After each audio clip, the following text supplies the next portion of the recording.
Well, hi, Pandora. Thank you for joining me. It's exciting to have a chance to talk. Do you just returned from Ecuador?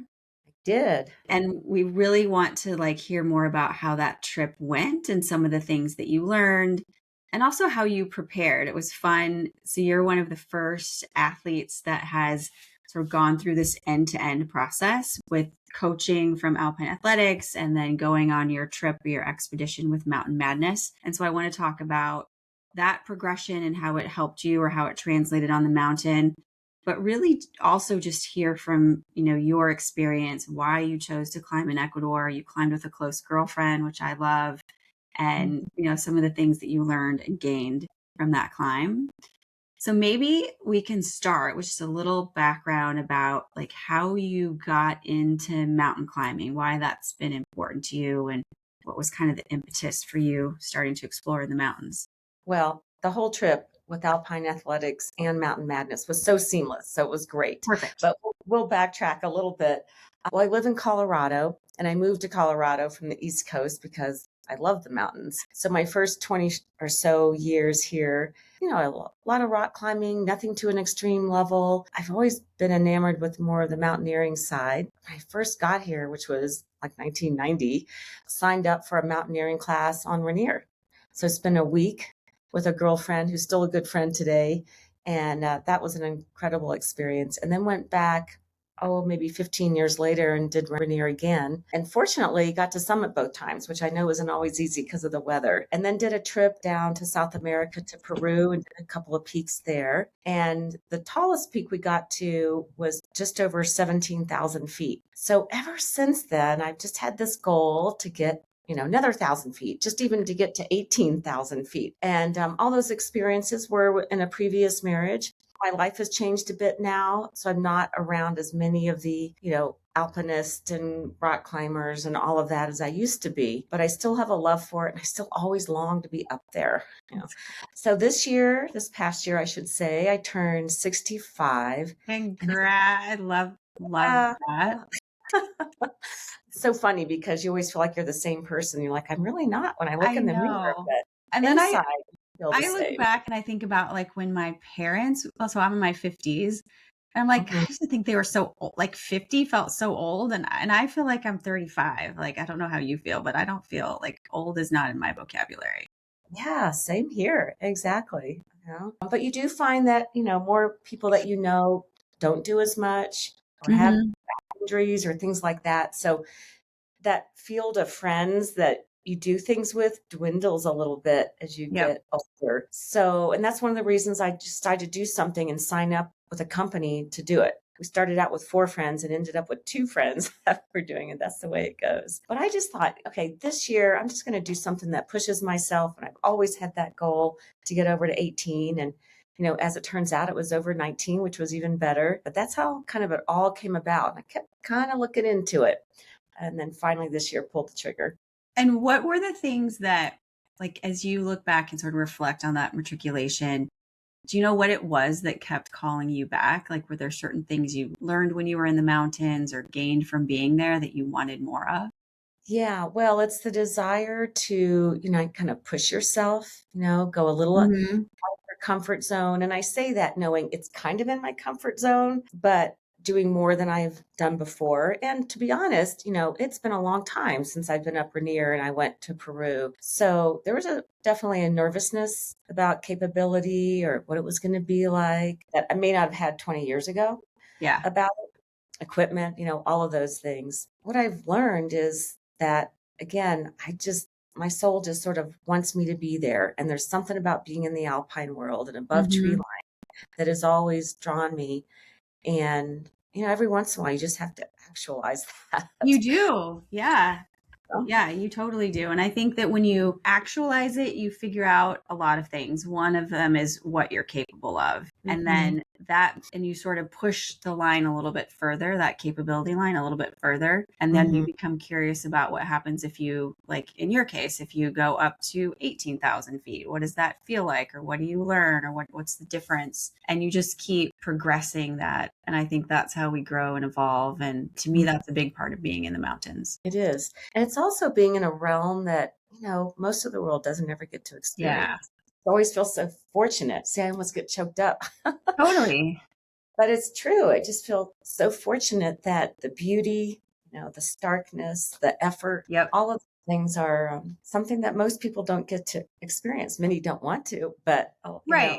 more people could because it's a very special experience that most Yeah. people have.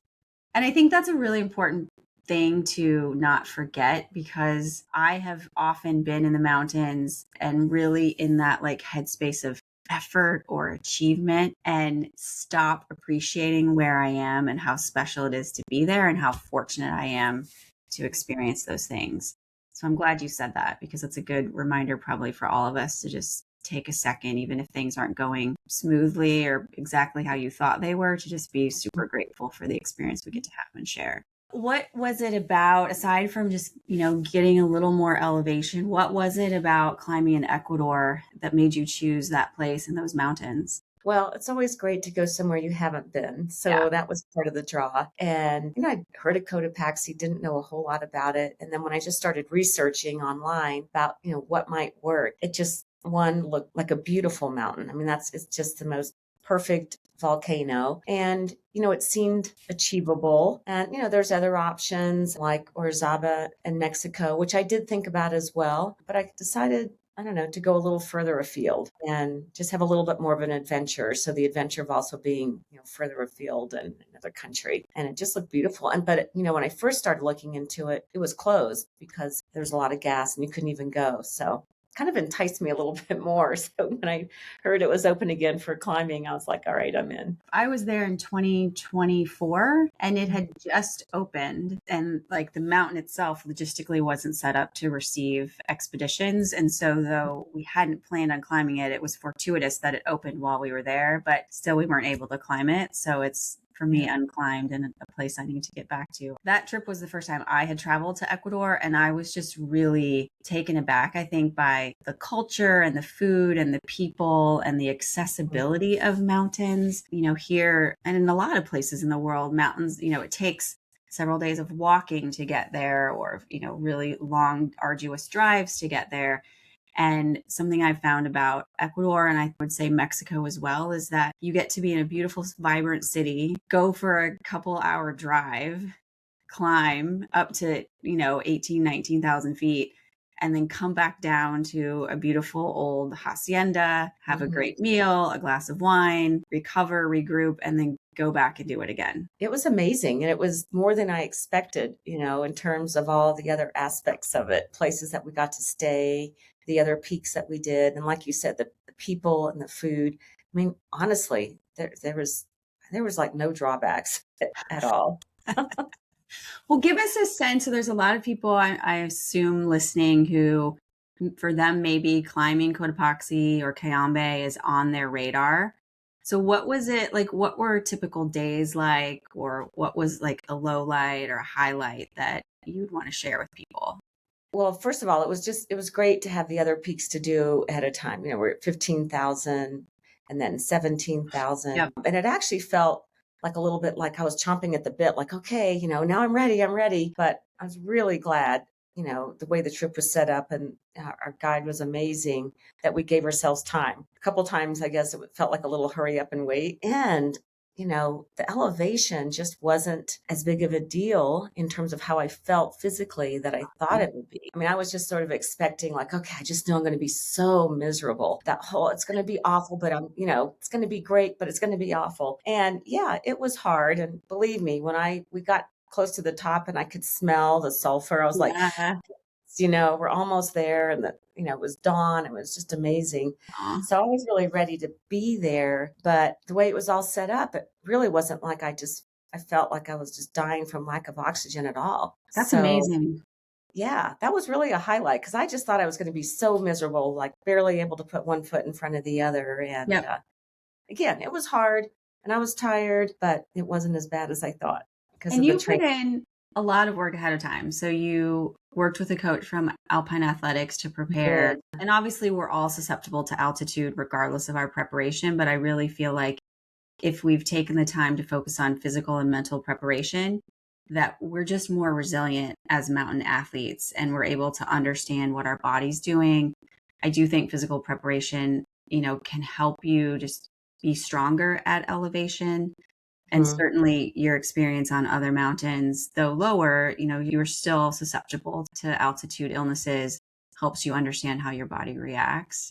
Were there any highlights of training? And maybe they're not highlights because often I hear from athletes like, oh, you made me do 1,000 squats or carry 40 pounds uphill. But tell us just a little bit about that preparation process and what it meant for you. Yeah, well, I am so glad I did it. I mean, it was just, again, kind of happenstance. I found you guys kind of online Hmm. after I signed up. And honestly, I'm not one that knows. I mean, I have an Apple Watch now. Other than that, I never kept track of my heartbeat, hardly knew what aerobic threshold was. I mean, I've been, a cyclist. I do a lot of biking and hiking, Hmm. but never into stats, nothing like that. So it was a great learning journey for me because even at the first, I remember saying, I was getting my workouts like, well, shouldn't I just be out there with out there hiking? No, you should be doing this and you should be doing that. And we're in this zone. And I'm like, okay. So it was an amazing journey for me because it was so successful. And Yep. starting with like, oh, if I have to train for something, I just go out and hike or ride my bike. And that was it. But the process and the progress was great. And I felt like I was thoroughly trained, and that made a huge difference. It made everything. And, I was in decent shape, okay shape, but I was in great shape afterwards. And it's like, I wasn't losing, like trying to lose weight or anything like that, but I was so much more fit and trim and just on it and with I really know. strong legs. So the highlights of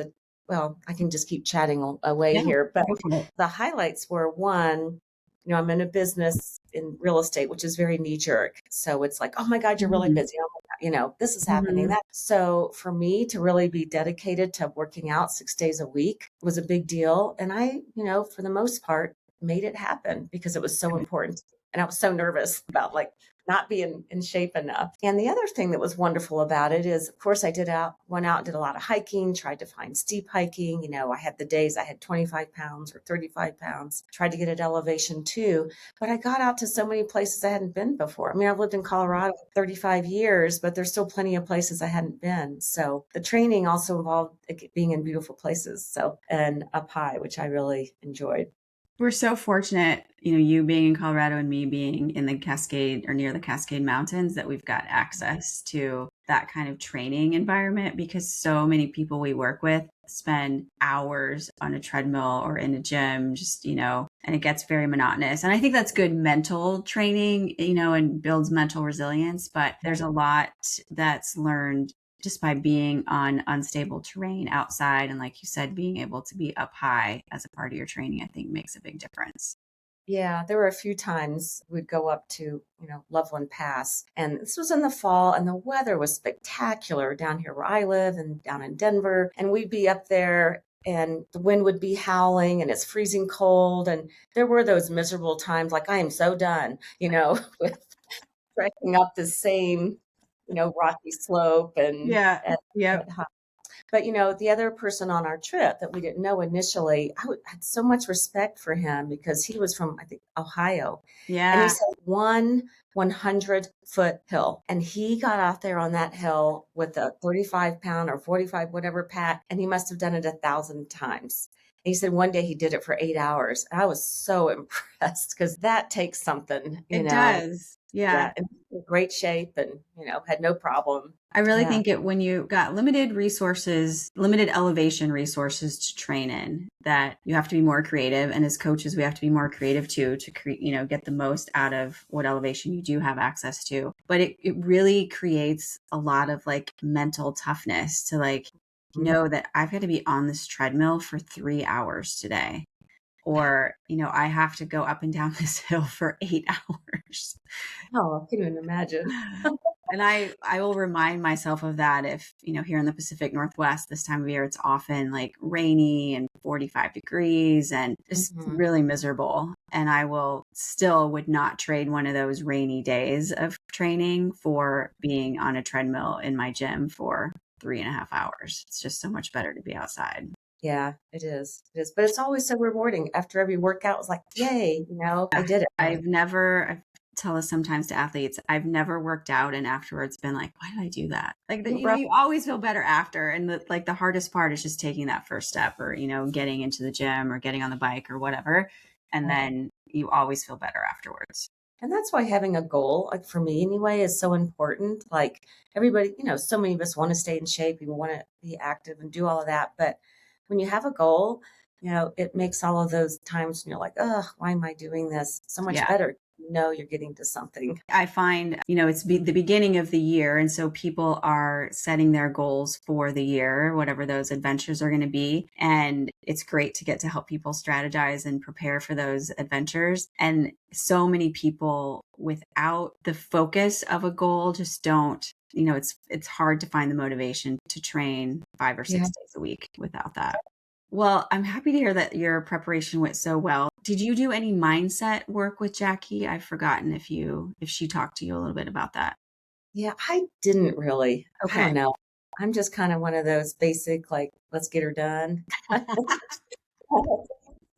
So, I really didn't. And maybe I have the advantage because I do live in Colorado. I, can get up to elevation and, have done things that Yeah. take some doing and that are kind of hard. So, I think having that experience in the past too, I mean, obviously you've got the skills to push through difficult things mentally and physically. So you climbed Rainier twice, which is awesome, 15 years apart. That's amazing. Were there things that you learned there that translated into your time in Ecuador? Like, do you recall any skills or like mental tricks that you learned on earlier peaks that you were able to apply now? well, it's interesting because one of the things, both trips on Rainier, one which was the school and the other was just, friends and people. We did it together Mm-hmm. with that.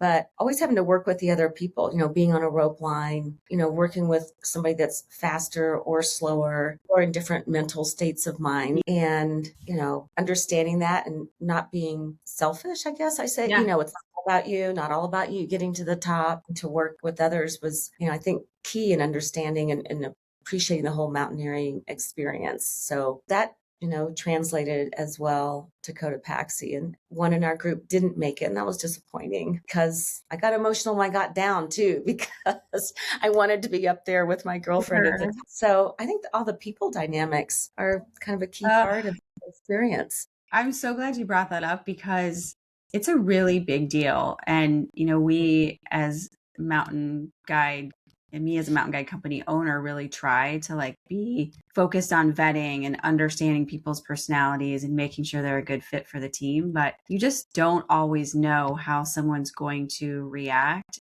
in a stressful environment. Elevation, extreme circumstances, dynamic situations, difficult decision making, all those things have the capability of bringing out the best in us or the worst in us.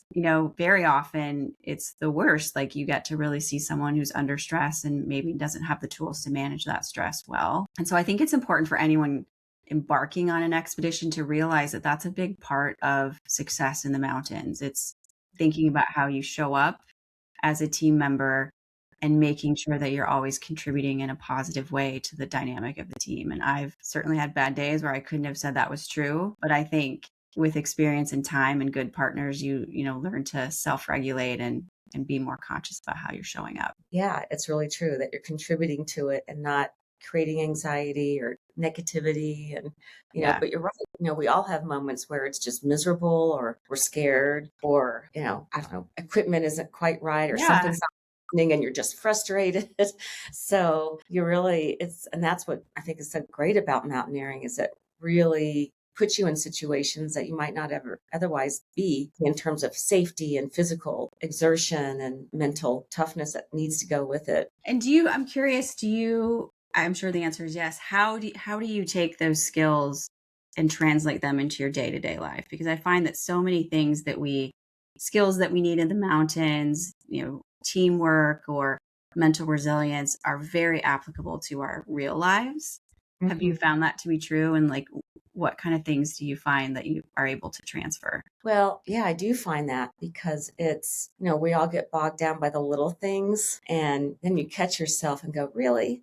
You know, I shouldn't be all upset about this or that. And, it's not 100% transferable because our little, our lives are stressful and all kinds of little things. Yeah. But I do find that, and that there, I don't know, there's a calmness that can transfer. And going back to the people skills, there's that too, because in a work situation or whatever, and we deal with clients in financial situations and stressful Yeah, situations, right.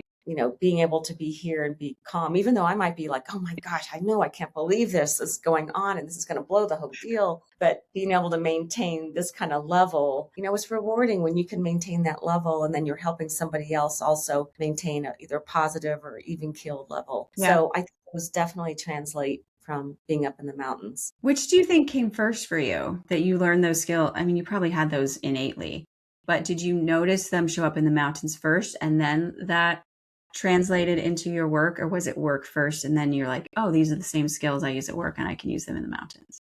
Well, that's hard to say. Maybe a little bit of both, but I would say the mountains and doing things. I've done some biking things that were really hard to kind of Mm-hmm.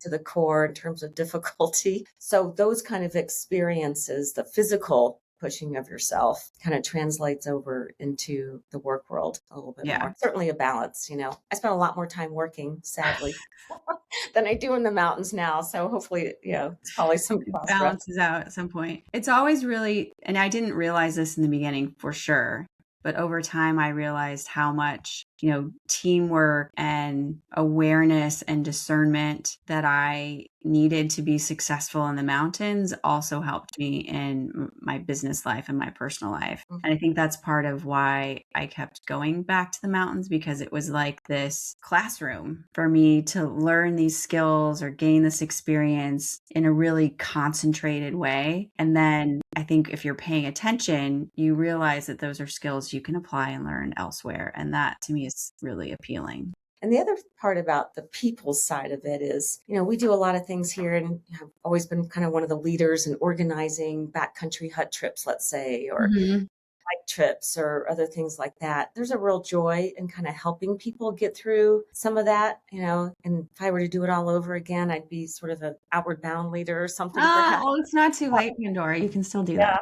Oh, I don't know. But there's sort of a joy because, like with our backcountry hut trips, well, you're going to a hut at 13,000 feet. You got to ski or snowshoe in. Mm-hmm. So over the years, we've had a lot of new people do that. And that kind of joy of helping them do something new and challenging and getting through their frustration, because you really see a lot of frustration when people are new at something and Yeah. they're exhausted and are we not there yet? And this is harder than I thought, and my pack's too heavy and my skis don't work or whatever. So I think that translates to, into just being calmer yourself and then translate back to the work life. And I think for me, as I've kind of matriculated as a mountaineer, it's that what you touched on, that ability to allow or support others in, their matriculation or their learning or their skill development, that is like, that brings me a lot of satisfaction today. And I think that's probably a natural progression. You start out being very self-focused and wanting to learn and probably prove yourself. And that at some point you realize that you've gained those skills and experience. And now you're in a position to help other people gain them and allow them to grow and learn and evolve as well. It's super fun and really rewarding. And it's good to be in that position. And I certainly wouldn't have thought about that when I was, 35, but here we are. Yeah, exactly. I'm curious if you've had time to really reflect on climbing Cotopaxi. We, touched on some things, but are there things that really stand out for you that you've learned or that you want to take with you as you, move forward in life? Well, this is the most prepared I've been for something like that. Like I said, I wasn't that much into training or specifics. So, I've learned that one, it's super doable, the doable to prepare for something like that, even at my age, and hadn't done anything like that for a while. So all that, it's really doable if you do the training, and it's so well worth it. I did have this one thought, like, as we were getting ready, it's like all this training and all the preparation and all the, worrying about equipment and all that. And here we are, going to be there in 6 hours at the top. So it's almost like, wow. And it is so worth it, because it's a highlight. It's a highlight of, my life, and certainly these past few years. So I guess I've learned a lot with that. And I've learned I'd like to do it again too. Just because this was, This, I thought it was kind of a one-off. Okay, I'm going to do it because I've always had this goal to get above 17,000 or 18,000. And now it's like, that was such a rewarding experience. I want to do it again. I also think it's really cool personally and as a coach to see all of that come together, to witness someone like you who,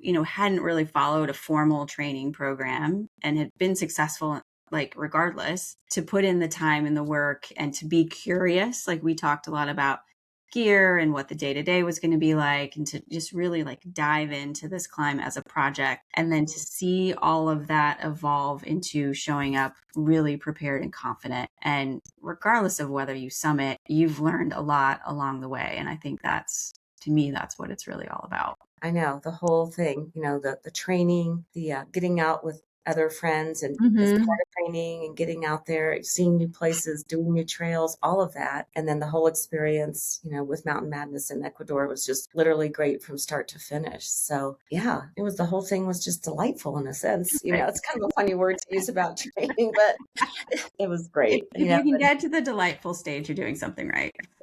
Have you thought about what might be next? Like, I'm one of those people that, even if things didn't go perfectly well, I'm still thinking about the next thing before I finish the current thing. So have you Yeah. given any thought to what you might do next? I know. Well, if I had the time, I would, there's that women's trip that you guys are doing to Orizaba in March, but I'm Yeah. not, it's the middle of our busiest season. So, and I have to be respectful of my husband and the fact that he runs a business while I'm gone and all the training. But that's, I think that might be next on my list or something similar. And that would be very similar. And maybe something that's a little more, maybe in Alaska, something that's Mm. got some more challenges in terms of cold and, technical aspects. So I don't know, but there'll definitely be something else.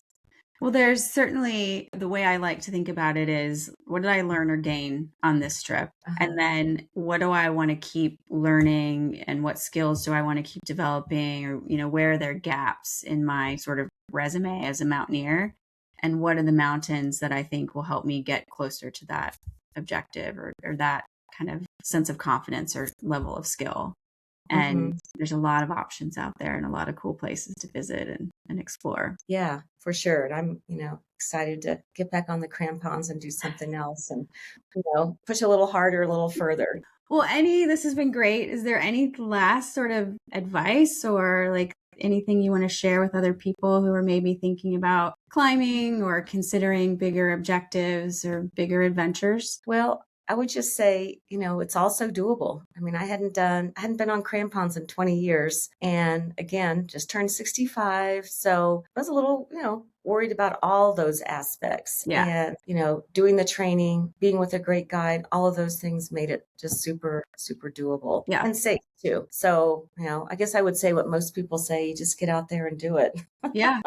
I and, mean, I and think stick with it. there's a lot to be said for that. And we've all felt the fear, the hesitation, or anxiety. Another thing that I've learned is to just move forward with those feelings or emotions or concerns, and knowing where your limits are and certainly not pushing past them in an unsafe way, but being able to like still sit with the uncertainty or a little bit of fear and take that with you into the adventure, because I think that's what helps us all evolve and learn and grow. Yeah, it does. And if you're in a position, and this, something else I'm so grateful for is, well, I could afford to go to Ecuador Right. and I could make the time, and in my case, I had a spouse that's willing to run the business while I'm gone and put Yep. up with all training days. So if you're in a position where you've, kind of got all of that and it's something you really want to do, then Go go do it. ahead and do it. Because, things might change. You don't always know, with Yeah. goals. So Yep. And I think it's good to underline that like things change so rapidly in ways that are out of our control. And one of my biggest fears in life is to look back and regret not doing something. yeah, And sometimes exactly. we all need to be, because like you said in the beginning, we get caught up in the details often of things and we can lose sight of the bigger picture and where we're headed and what we have to gain along the way. Yeah, exactly. Well, it's been really fun talking to you, Pandora. I appreciate you sharing your experience, and I know there will be more, and I look forward to helping you with whatever that is, helping you get ready and climb up to 20,000 feet the next time. Yeah, that could be the next one. So yeah, at least this has been great. It's been fun to talk about it all again and Good. and share with you as well. So Yeah. we'll see you next time. Yeah, we will.